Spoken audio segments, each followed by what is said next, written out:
Selamat datang di channel Zaman Trading. Analisa teknikal saham TLKM, BBNI, UNTR, ICBP, Pegas, dan BTPS yang paling banyak dijual asing 27 Oktober 2020. Simak ulasannya berikut ini. Sebelum kita lanjutkan ke analisa teknikal per masing-masing saham, kita lihat dulu sekilas pergerakan IHSG untuk tanggal 27 Oktober 2020. Pada penutupan perdagangan tanggal 27 Oktober 2020, IHSG ditutup pada angka 5.128,23, melemah 15,82 poin, sebesar minus 0,31%. Net buy asing untuk semua pasar pada tanggal 27 Oktober 2020 sebesar plus 108,24 miliar. Tetapi net buy asing untuk pasar regulernya minus, yaitu minus 22,52 miliar. Sektor properti mencatat penurunan 3 poin, sebesar minus 0,85%, dan sektor industri dasar mencatat penurunan 6 poin, sebesar minus 0,77%. Kedua sektor tersebut menjadi kontributor terbesar bagi pelemahan IHSG untuk tanggal 27 Oktober 2020. Pada grafik perdagangan, terlihat angka penutupan IHSG masih menjauh dari garis resistennya yang berada pada angka 5.220,26 dengan volume perdagangan sedikit lebih besar dari hari kemarin. Untuk grafik akumulasinya secara umum masih sangat tinggi, karena akumulasi investor lokal dan investor asing masih cukup besar. Untuk grafik money flow-nya secara umum terlihat menurun sejak tanggal 14 Oktober 2020 dan bergerak agak mendatar cenderung menurun sejak tanggal 22 Oktober sampai sekarang. Karena IHSG mengalami pelemahan, maka untuk kali ini saya akan membahas saham-saham yang paling banyak dijual asing saja. Pada penutupan perdagangan tanggal 27 Oktober 2020, harga saham TLKM ditutup pada harga Rp2.620, melemah 30 poin sebesar minus 1,13%. Net sale asing pada saham TLKM pada tanggal 27 Oktober 2020 ini sebesar 149,3 miliar. Dan merupakan top outflow nomor 1. Pada grafik MACD-nya, terlihat garis birunya sudah memotong garis merahnya dan sekarang bergerak menuju ke bawah. Hal ini menandakan bahwa harga saham TLKM ini berpeluang besar untuk turun lebih dalam lagi.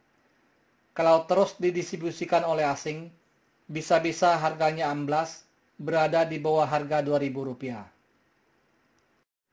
Pada grafik distribusinya, terlihat masih bergerak melandai turun ke bawah semakin dalam. Saham TLKM ini sudah didistribusi oleh asing sejak tanggal 11 Maret 2020 sampai sekarang. Dan harganya semakin lama semakin menurun. Dana investor asing yang sudah keluar dari saham TLKM sejak tanggal 28 September sampai sekarang sudah mencapai kurang lebih sekitar 1,7 T. Diperkirakan banyak sekali investor retail yang nyangkut di saham ini. Bagi yang nyangkut, di hold saja, sampai nanti harganya rebound kembali. Memang butuh waktu yang lama. Pada grafik money flow-nya, terlihat bergerak agak mendatar sejak tanggal 15 Oktober sampai sekarang. Meskipun sempat turun agak dalam tanggal 21 Oktober 2020. Investor lokal masih terus menampung distribusi asing pada saham TLKM ini. Sejauh ini, dana investor lokal yang sudah mengalir masuk ke saham TLKM ini hampir mencapai 50%. Pada penutupan perdagangan tanggal 27 Oktober 2020, harga saham BBNI ditutup pada harga Rp4.740, melemah 110 poin sebesar minus 2,27%. Net sale asing pada saham BBNI ini sebesar 123,2 miliar dan merupakan top outflow nomor 2. Pada grafik MACD-nya, terlihat garis birunya hampir memotong garis merahnya untuk bergerak turun ke bawah. Hal ini menandakan bahwa harga saham BBNI ini masih berpotensi untuk melemah, turun lebih dalam lagi. Untuk grafik distribusinya, secara umum terlihat bergerak menurun ke bawah, semakin dalam, seiring dengan bertambah besarnya distribusi asing pada saham BBNI ini. Dan pada tanggal 27 Oktober 2020, volume distribusi asing jauh lebih besar jika dibandingkan dengan volume perdagangan harian beberapa hari belakangan ini. Mengapa saham BBNI ini banyak didistribusikan oleh investor asing? Kita bisa lihat pada screen berikut ini alasannya. Saham BBNI ini banyak didistribusikan oleh asing karena laba Q3 tahun 2020-nya melorot 63,9% menurut kontan.co.id. Labanya melorot gak tanggung-tanggung 63,9%. Fantastis sekali. Kalau ada yang bilang harga saham tidak ada hubungannya dengan fundamental perusahaan, saya sih kurang setuju. Ini buktinya. Fundamentalnya kurang bagus, investor asing tetap akan melepas saham tersebut. Untuk detailnya kenapa labanya melorot, bisa Anda baca pada screen ini. Pada penutupan perdagangan, tanggal 27 Oktober 2020, harga saham UNTR ditutup pada harga Rp21.125, melemah 600 poin sebesar minus 2,76%. Net sale asing pada saham UNTR ini sebesar 53 miliar dan merupakan top outflow nomor 3. Pada grafik perdagangannya, terlihat harga penutupan saham UNTR ini sudah turun di bawah garis supportnya yang berada pada harga Rp21.372.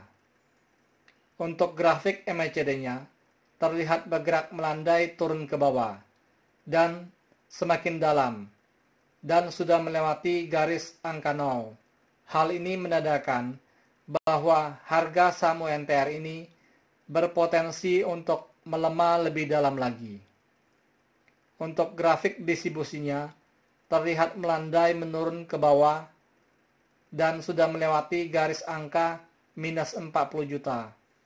Hal ini menunjukkan bahwa distribusi asing pada saham UNTR ini sudah sangat besar sekali dan bisa terkonfirmasi dengan grafik money flow-nya yang turun semakin dalam, yang menandakan uang investor asing yang mengalir keluar dari saham UNTR ini sudah sangat besar sekali. Waspada saja kalau harganya amblas ke harga 16 ribuan seperti yang terjadi pada tanggal 26 Juni 2020. Pada penutupan perdagangan tanggal 27 Oktober 2020, harga saham ICBP ditutup pada harga Rp9.650, melemah 125 poin sebesar minus 1,28%. Net sale asing pada saham ICBP ini sebesar 18,2 miliar dan merupakan top outflow nomor 4. Pada grafik perdagangannya, harga penutupannya hampir menyentuh garis supportnya yang berada pada harga Rp9.555. Pada grafik MACD-nya, terlihat bergerak melandai turun ke bawah semakin dalam dan sudah turun di bawah garis nolnya, yang menandakan harga saham ICBP ini masih berpeluang besar untuk terus melemah. Pada grafik distribusinya, juga terlihat melandai turun ke bawah semakin dalam dan sekarang sudah melewati garis minus 120 juta. Hal ini menandakan bahwa distribusi asing pada saham ICBP ini sudah sangat-sangat besar sekali dan hal ini terkonfirmasi dengan grafik money flow-nya yang secara umum turun semakin dalam, yang menandakan bahwa dana investor asing yang sudah keluar dari saham ICBP ini sudah sangat besar sekali. Pada penutupan perdagangan, tanggal 27 Oktober 2020, harga saham Pegas ditutup pada harga Rp1.075, melemah 30 poin sebesar minus 2,71%. Net sale asing pada saham Pegas ini sebesar 17,2 miliar dan merupakan top outflow nomor 5. Pada grafik MACD-nya terlihat bergerak naik ke atas dan sudah melewati garis nolnya, yang menandakan harga saham Pegas ini masih berpotensi untuk naik lagi. Jika dilihat dari grafik distribusinya, secara umum terlihat bergerak menurun ke bawah. Distribusi asing pada saham Pegas ini masih cukup besar. Untuk grafik money flow-nya terlihat bergerak naik tinggi karena banyak diakumulasi oleh investor lokal dan sudah mencapai area jenuh belinya, dan sekarang bergerak turun ke bawah seiring dengan distribusi asing yang agak cukup besar pada tanggal 27 Oktober 2020. Pada penutupan perdagangan tanggal 27 Oktober 2020, harga saham BTPS ditutup pada harga Rp3.700, melemah 130 poin sebesar minus 3,39%. Net sale asing pada saham BTPS ini sebesar 17 miliar. Pada grafik MACD-nya terlihat sempat bergerak naik ke atas dan pada tanggal 27 Oktober 2020 agak sedikit menurun seiring dengan penurunan harganya. Garis biru pada grafik MACD-nya sepertinya akan bergerak turun ke bawah memotong garis merahnya, yang menandakan bahwa harga saham BTPS ini masih berpotensi untuk melemah lebih dalam lagi. Pelemahan harga saham BTPS ini seiring dengan distribusi asing yang mulai besar, seperti yang terlihat pada grafik distribusi dan grafik money flow-nya yang mulai bergerak menurun ke bawah. Disclaimer, analisa yang telah disampaikan ini hanyalah merupakan sebuah sharing knowledge atau opini berdasarkan data-data dari grafik dan bukanlah merupakan acuan untuk melakukan pembelian atau penjualan. Thank you for watching. If you like this video, please like and subscribe.